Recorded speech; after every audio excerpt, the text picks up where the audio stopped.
Seorang pria di Kabupaten Wonosobo, Jawa Tengah nekat membongkar water barrier yang dipasang sebagai penyekat jalan. Saat ditangkap polisi, pria yang berprofesi sebagai tukang jahit juga menolak untuk memakai masker. Pakai masker, pakai sampo. Saya pakai apa? Orang tidak pakai masker. Video seorang pria yang bernama Tukijo, usia 50 tahun, viral di media sosial saat menolak memakai masker yang diberikan polisi. Pria yang diduga depresi ini ditangkap polisi karena memindahkan barier. Peristiwa ini terjadi kemarin pada hari pertama Lebaran di Jalan Ahmad Yani, Wonosobo, Jawa Tengah. Pria yang berprofesi sebagai tukang jahit ini beberapa kali membongkar water barrier yang digunakan untuk penyekatan jalan sehingga petugas kembali menata pembatas jalan. Menurut Kapolres Wonosobo AKBP Fani Ani Sugiharto, meski ditangkap, pria berusia 50 tahun ini tidak diproses secara hukum. Sebelumnya, pria ini juga setiap hari beraktivitas di pasar tanpa mengenakan masker. Untuk memberikan kesadaran, walaupun kondisi pandemi COVID-19 ini sangat berat bagi masyarakat. Namun demikian, yang bersangkutan kemarin mulai sadar dan bisa menerapkan termasuk protokol kesehatan. Dari hasil penyelidikan, warga yang memindahkan pembatas merupakan seorang penjahit yang beralamat di Tawangsari, Wonosobo. Ia diduga depresi karena omset menurun akibat penutupan jalan selama pandemi corona.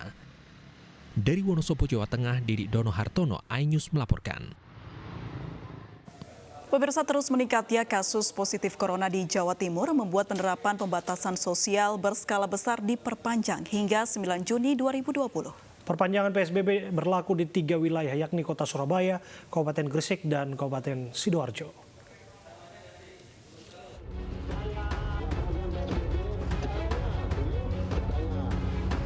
Penerapan pembatasan sosial berskala besar tahap 2 selesai 25 Mei 2020. Meski demikian, penerapan PSBB tahap 2 belum efektif karena jumlah kasus corona di Jawa Timur masih tinggi. Bahkan beberapa hari terakhir, kasus positif corona meningkat tajam. Untuk mencegah penyebaran corona terus meluas, pemerintah Provinsi Jawa Timur menerapkan perpanjangan PSBB tahap ketiga hingga 9 Juni 2020 di 3 wilayah, yakni Kota Surabaya, Kabupaten Gresik, dan Kabupaten Sidoarjo. Evaluasi PSBB tahap 2 dan penerapan PSBB tahap 3 dibahas dalam rapat koordinasi di Gedung Negara Gerahadi. Wali kota yang hari ini diwakili oleh instansi yang hadir di sini. Sekali lagi bahwa keputusan PSBB sudah diputuskan oleh pemerintah Kota Surabaya dengan diwakili yang ada di sini. Siapa lagi? Kita akui bahwa tahap pertama dan tahap kedua kegiatan yang dilaksanakan oleh rekan-rekan gugus tugas yang ada di Surabaya belum maksimal. Ya, tahap pertama, kedua ini belum maksimal dalam rangka menekan apa yang menjadi tujuan dari PSBB. Pelaksanaan PSBB tahap 3 dititik beratkan pada pengetatan protokol kesehatan masyarakat untuk menghindari kerumunan. Dalam sepekan terakhir, kasus positif corona di Jawa Timur terkonfirmasi tertinggi nasional, jauh di atas pertambahan DKI Jakarta. Dari Surabaya, Jawa Timur, Rahmat Ilyasan, iNews melaporkan. Lebaran hari kedua, pemeriksaan di sejumlah titik penyekatan pemudik masih berlangsung.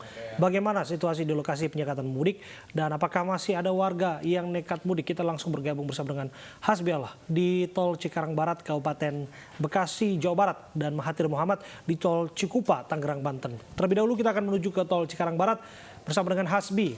Hasbi, bagaimana lalu lintas di Tol Cikarang Barat? Sempat padat siang tadi dan bagaimana pantauannya pada sore hari ini? Ya baik Abraham dan juga April, sejauh ini terpantau cukup lancar meskipun ada tersendat karena memang ada pemeriksaan dari pihak kepolisian di ruas tol Jakarta Cikampek kilometer 31 Cikarang Barat, karena memang pihak kepolisian meminta untuk kendaraan umum maupun juga kendaraan pribadi memperlambat laju mereka, kemudian membuka kaca jendela untuk diperiksa apakah mereka memang bertujuan untuk mudik atau tidak.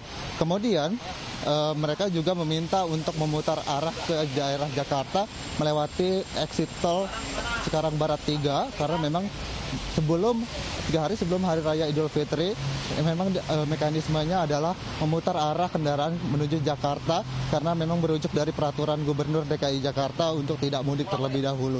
Kebanyakan hari ini yang kendaraan pribadi yang diputar balik ke arah Jakarta ada sebanyak 1.231 dengan rincian 1.210 kendaraan pribadi dan juga 21 kendaraan umum yang memang masih melakukan perjalanan menuju ke luar kota. Sejauh ini meskipun kendaraan pribadi maupun juga kendaraan umum memiliki surat sehat, kemudian juga mereka sudah mendapatkan izin untuk berpergian keluar kota, namun dengan adanya peraturan dari Gubernur DKI Jakarta maka memang tidak diperbolehkan terlebih dahulu keluar kota, maka otomatis mereka akan diputar balik ke daerah Jakarta. April dan juga Abraham.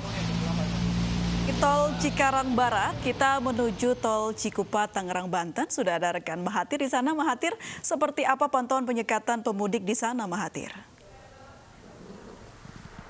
Ya, April dan Abe, kalau tadi di Cikarang Barat, hasbiyallah rekan kami menyampaikan hingga 1.000 kendaraan yang diputar arahkan ke arah Jakarta. Ini memang sedikit berbeda di Tol Cikupa, Tangerang, Banten. Ini di hari Lebaran kedua ini hanya terpantau 73 kendaraan yang diputar balikan ke arah Jakarta. Ini kalau kami rincikan sebanyak 70 kendaraan pribadi dan 3 kendaraan umum. Memang jauh lebih sedikit dibanding hari-hari sebelumnya di 7 hari menjelang Lebaran dan juga memang beberapa hari menjelang Lebaran. Memang jumlahnya jauh lebih banyak dibanding hari ini. Namun kalau kita bandingkan di hari pertama Lebaran, ini sebanyak 89 kendaraan yang sudah diputar balikan ke arah Jakarta. Itu terpantau dari pukul 12 malam hingga pukul 12 siang. Dan siang hari ini pun mengenai volume kendaraan di Tol Cikupa memang lebih menurun dibanding hari-hari sebelumnya. Menurut pihak Jasa Marga yang bertugas di Tol Cikupa ini, memang penurunan terjadi hingga 60% di Lebaran kedua ini untuk volume kendaraan. Sehingga juga dari akses pintu tol bagi pengendara nantinya, ini hanya dari 11 pintu tol yang biasanya dioperasikan, hanya kurang lebih 5 pintu tol saja yang dioperasikan di Tol Cikupa ini. Dan nanti juga nih sesuai peraturan dari Gubernur nomor 47 tahun 2020 mengenai pembatasan keluar masuknya kegiatan masyarakat untuk bepergian keluar kota, khususnya masuk ke Provinsi DKI Jakarta, masyarakat masih akan lebih sulit untuk kembali ke Jakarta setelah masa pandemi atau setelah selesai Lebaran ini. Kembali ke April dan Nabe. Baik, terima kasih Mahathir Muhammad melaporkan langsung dari Tol Cikupa, dan sebelumnya ada rekan Hasmi melaporkan langsung dari Cikarang Barat. Selamat kembali bertugas rekan-rekan. Pemirsa, jalanan di depan tempat pemakaman umum Semper di Cilincing, Jakarta Utara macet akibat banyaknya peziarah yang ingin melakukan nyekar di hari kedua Lebaran. Sementara itu TPU Menteng Pulo, Jakarta Selatan yang biasanya dipenuhi peziarah kini kondisinya sepi.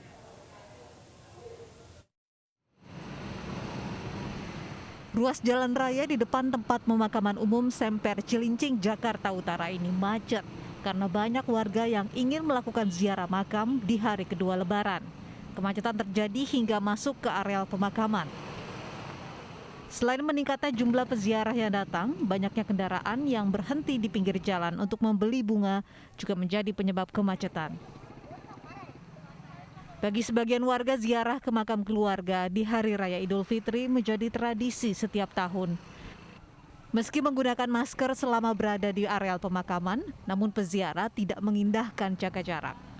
Ini menjadi rutinitas dan tradisi yang sepertinya tidak bisa terhindarkan atau terelakkan untuk bisa dikunjungi gitu.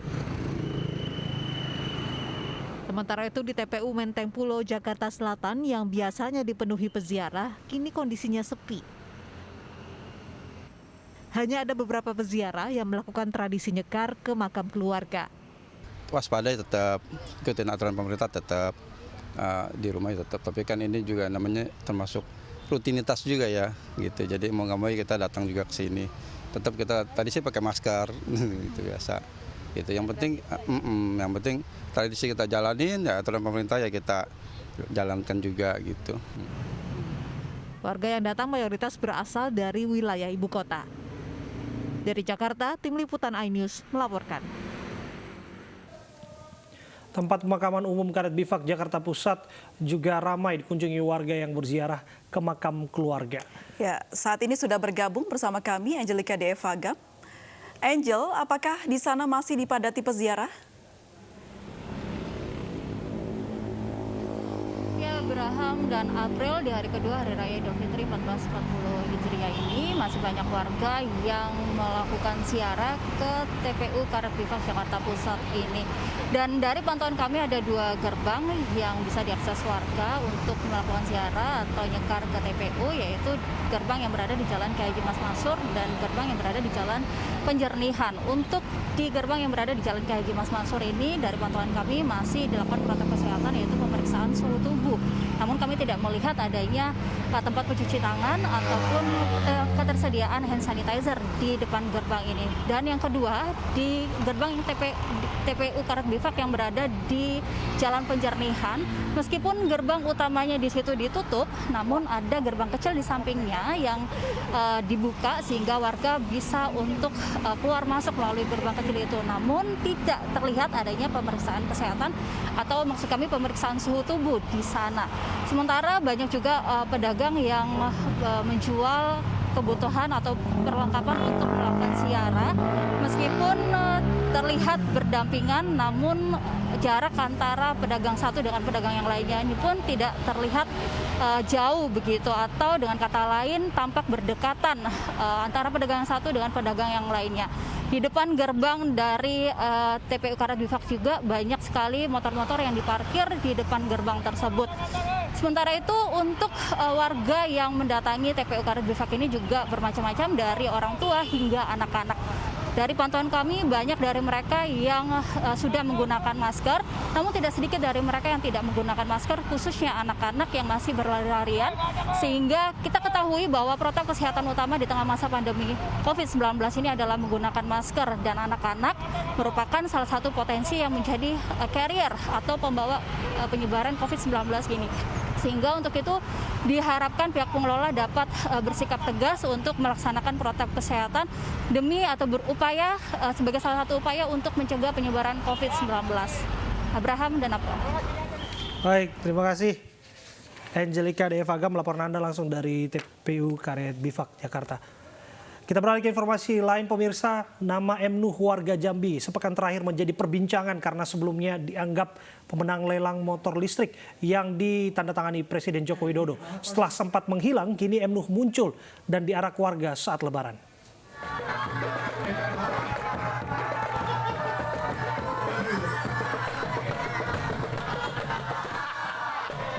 Setelah menghilang beberapa hari pasca dirinya dianggap pemenang lelang sepeda listrik yang ditandatangani Presiden Joko Widodo, M. Nuh warga Sungai Asam, Jambi kembali ke rumahnya di Kecamatan Pasar Jambi pada hari pertama Idul Fitri 1440 Hijriah.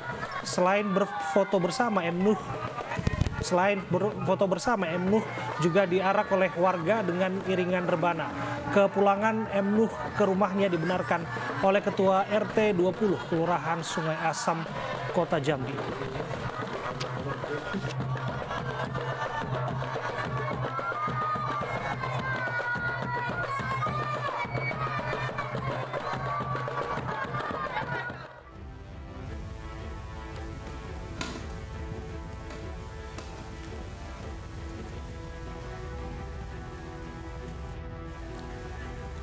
Sebelumnya nama M. Nuh menjadi pembicaraan setelah dianggap sebagai pemenang lelang sepeda motor listrik. Sepeda motor bertanda tangan Presiden dilelang secara terbuka dalam acara yang digelar MPR dan BPIP. Dalam acara penggalangan dana untuk korban pandemi corona, motor listrik terjual 2,55 miliar rupiah. Dalam acara lelang, pemandu acara menyebut pemenang lelang merupakan pengusaha dari Jambi. Namun M. Nuh diketahui merupakan seorang buruh harian.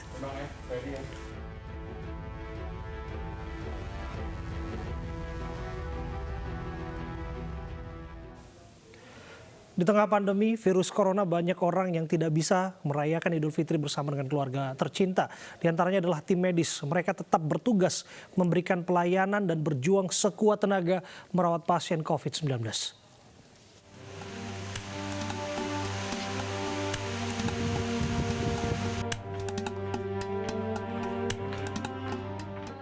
Saat orang lain dapat berkumpul merayakan Idul Fitri bersama keluarga, tim medis COVID-19 justru berlebaran di rumah sakit. Mereka harus tetap berjaga untuk merawat para pasien COVID-19, seperti tim medis dari Rumah Sakit Umum Kabupaten Tangerang, Banten.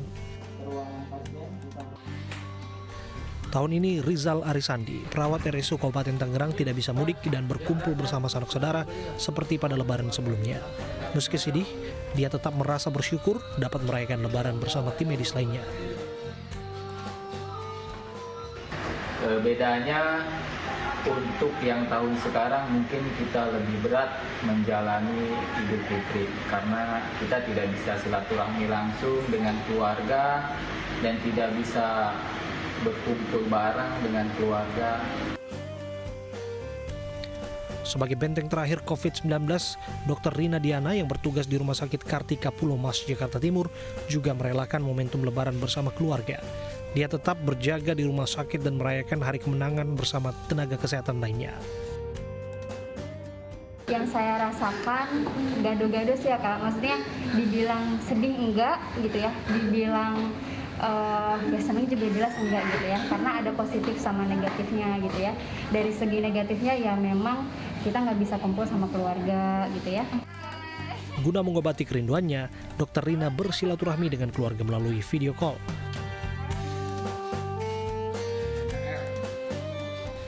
Melihat eskalasi penyebaran virus corona yang masih tinggi, bukan menjadi pilihan tim medis pulang ke rumah untuk ritual lebaran.